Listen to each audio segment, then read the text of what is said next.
This video contains synthetic content which has been approved by Rick Kimberley and RSM Australia. Hello and welcome to RSM's August Employer Services Update. This update will touch on wage compliance, payroll tax including the landmark Uber case, and key audit statistics, Superannuation Guarantee, Australian Taxation Office data matching and fringe benefits tax. The National Australia Bank, NAB, has reported that its operating expenses for the 2025 financial year are greater than expected, due in part to $130 million in payroll review and remediation costs, the latest expense in a series of payroll problems that the bank has faced. An initial payroll review was launched in 2019 which identified problems with NAB's payroll system, with underpaid wages and entitlements to staff dating as far back as October 2012. This problem has cost the bank nearly $400 million over the last 5 years, and with the payroll review and remediation still ongoing, the total costs remain uncertain. While the specific underpayments are not all known, it has been reported that at least $55 million stemmed from a payroll automation error when calculating part-time employee salaries, Group 3 and 4 levels. The bank incorrectly assumed a 40-hour work week instead of the correct 38 hours. In another high-profile story, Qantas has been fined $90 million in the federal court for illegally terminating workers. In 2020, during the COVID pandemic, Qantas illegally terminated workers and outsourced the 1,820 ground handling jobs to third-party contractors. The terminations were held to be illegal as it acted against the protections in the Fair Work Act and was driven by a desire to avoid industrial action. On the 18th of August 2025, the Federal Court of Australia imposed a $90 million fine, the largest ever for breaches of industrial relation laws in Australian history, with $50 million paid to the Transport Workers Union and the $40 million allocated potentially to the affected workers. This fine is in addition to the $120 million already paid in compensation to the affected workers. Federal Court Justice Lee said in the judgment that he wanted the fine to act as a real deterrence to other employers, sending a strong message that violations of workplace laws will result in severe penalties. In payroll tax this month, the New South Wales Court of Appeal ruled that Uber Australia is liable for approximately $81 million in payroll tax in New South Wales for payments made to its drivers between 2015 and 2020. This decision overturned the previous first instance ruling by the New South Wales Supreme Court, which had found Uber not liable. In the initial decision handed down in September 2024, the Supreme Court found in favour of Uber, determining that the company acted merely as a payment collections agent. It held that payments made by Uber to drivers were not for or in relation to the performance of work. However, the New South Wales Court of Appeal unanimously overturned the decision. The court found that the payments to drivers formed the foundation of Uber's business insofar as it concerns ride-sharing, and that Uber's contractual obligation to pass on payments did not change the fundamental nature of those payments as being for work performed. As it stands, the impact of this decision is far-reaching, particularly for contractors and any gig economy platforms. We expect to see Uber appeal again and can have little confidence on the exact way this complex position will eventually land. What organisations should have confidence over, however, is the acknowledgement that the intersection of the evolving employment landscape with the intricate payroll tax legislations makes for high levels of complexity, legal ambiguity and compliance risk, particularly around the contractor arrangements. In other payroll tax news, we have seen that the increasing payroll tax audits from various state revenue offices, including significant amounts of retrospective reviews, have caused angst and hardship for taxpayers. While retrospective payroll tax assessments typically review 4 to 5 years of payments, the Commissioner has discretion to go back further. As such, an adverse finding in a retrospective review may mean that employers face potentially millions of dollars in payroll tax shortfalls, interests and penalties. The recent uptick in payroll tax audits has been enabled by the Revenue Office's adoption of a targeted, risk-based approach to payroll tax compliance activities. To this end, in the 2024 financial year, Revenue New South Wales reported that 39,185 businesses paid payroll tax, while in that same year, 11,094 payroll tax audits were conducted, a continuation of the post-COVID trend of heightened compliance enforcement. While not all businesses audited are necessarily liable to pay payroll tax, Estimates suggest that up to 1 in 4 businesses eligible to pay payroll tax face audit scrutiny. Businesses need to proactively address payroll tax compliance, particularly in relation to contractors, as highlighted by the Uber case earlier. The ATO continues to intensify its focus on investigating superannuation obligations related to contractor arrangements. Many of these reviews have been triggered by contractor notifications to the ATO, prompting detailed assessments into the nature of the working relationship.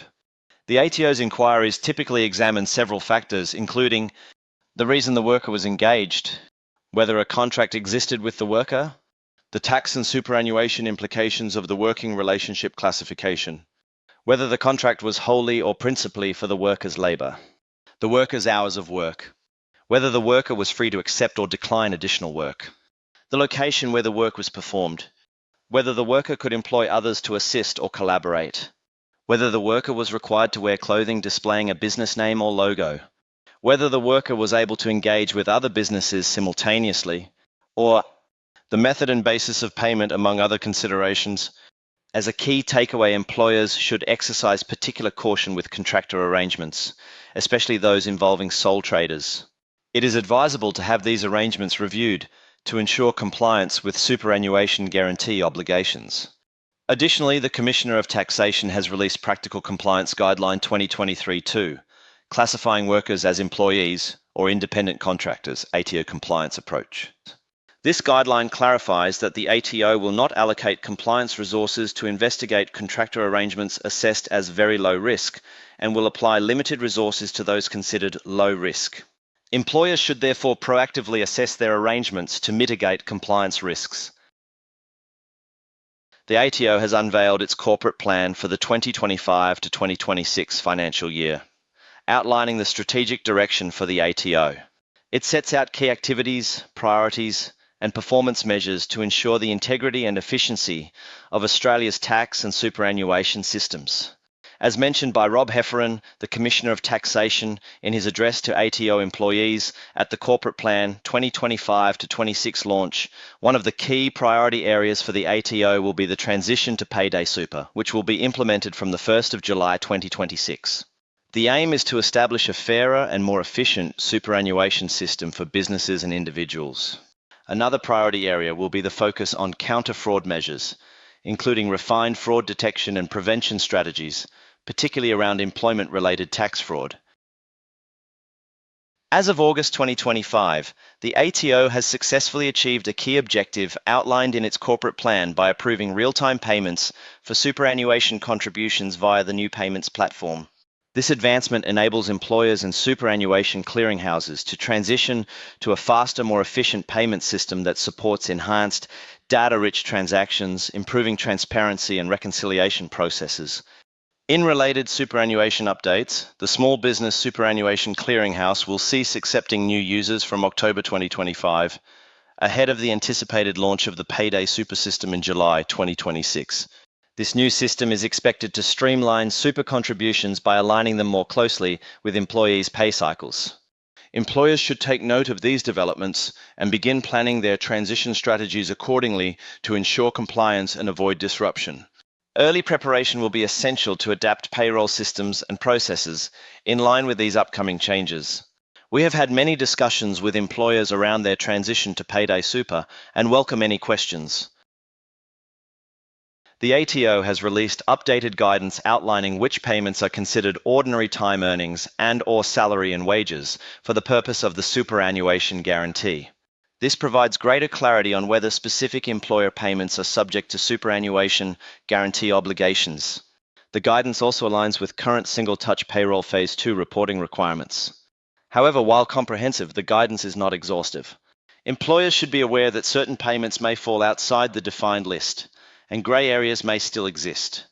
It is recommended that employers undertake a detailed wage code review, not only to ensure accurate superannuation guarantee treatment, but also to validate compliance across pay-as-you-go withholding, single-touch payroll, payroll tax, and workers' compensation classifications. The Fair Work Amendment, Protecting Penalty and Overtime Rates, Act 2025 has passed both Houses of Parliament. introducing significant changes across the workplace relations system by reshaping rules and responsibilities for employers and employees under modern awards.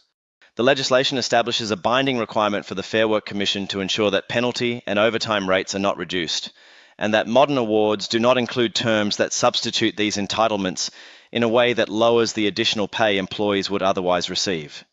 These changes will have a particular impact on employees who work weekends, public holidays, late nights and early mornings, especially in sectors like retail, hospitality and care, where such hours are common and award coverage is high.